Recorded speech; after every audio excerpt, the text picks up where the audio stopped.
think the government have introduced many measures which will help North East businesses. I think most of the help has been targeted to small companies rather than larger companies.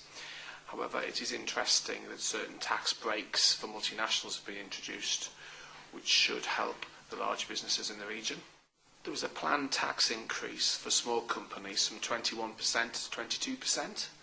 That will no longer take place next year and instead will be deferred. That's obviously going to help small businesses, and that was wished for. In terms of using losses, the government used to allow you just to carry back your losses against profits for 1 year. Now you'll be allowed to carry it back for 3 years, but there are restrictions on the number of losses you can carry back to £50,000. I think the main surprise was that national insurance will be increased from 2011.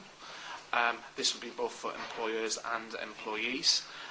That was a surprise in the sense that it will become more expensive to employ individuals going forward, which I think is an unusual move in the current economic climate, although it is a way of paying for some of the tax decreases that we've seen today.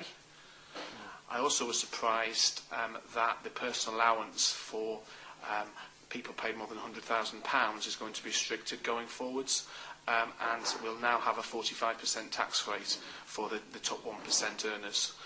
That's people who get over £150,000 a year.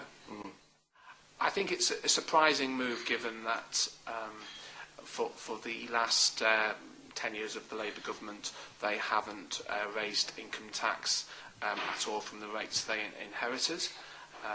Having said which, it's a good way of showing that they will reverse the tax cuts in due course, and is a way of sort of emphasising the prudent nature.